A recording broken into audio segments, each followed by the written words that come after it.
The next method is called isValid. So after email validation, comma, isValid. Then colon function, and what we passing is this fields, a list of fields collected from the form. Use strict again, and now we check. I'm going to copy the name of this parameter. If this fields.length is more than 0, meaning obviously if we have something there, then we're going to process it. Else, what we're going to do is return false.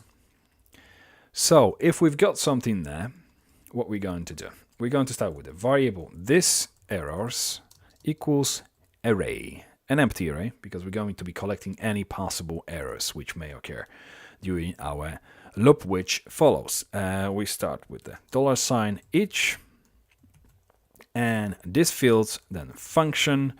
We go for this index and this element.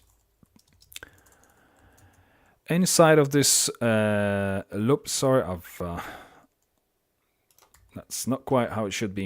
It should be like this: function, closing bracket, curly bracket, and then we close it this way, semicolon after that. We start, let me just move it up a little bit. We start with the variable this value equals this element, and I'm going to copy this again, this element dot value. Then we go for variable this name equals this element name, then variable this title equals this element title, variable this type equals this element type, which are basically attributes of our input tag, as you may remember. So now we check if this has class, if the specific object has class required. You remember I said that if you don't want the field to be required, then obviously just omit this specific class. Do not apply this if it's about to be optional. But if it has class required, that means obviously it's not optional, it's required. We need to process it and we need to validate it. And we're going for switch. Switch. And inside of the switch, we're going to be using this type.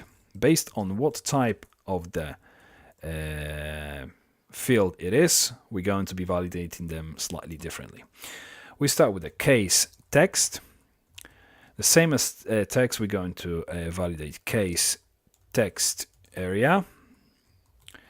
And the same applies to case select -1, which is basically type for drop-down menu, for the select drop-down menu.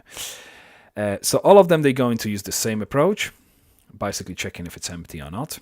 And we check if this value triple equal empty, then we create the class here, this name. You remember the class name was applied to the row left and row right. So we looking for this class, append, we append into this the warning message, and the warning message will simply be div with the class warning, and the message will be this title. So whatever is assigned to the title attribute will be displayed in this specific row. Okay, then once we've got this create appended, then this errors, we also need to push the value to this array so that we know that obviously there are errors. This name. So that's for the text area and select. Next one is case email. And email, obviously we've created validation for email in a previous video, so we need to validate it with this.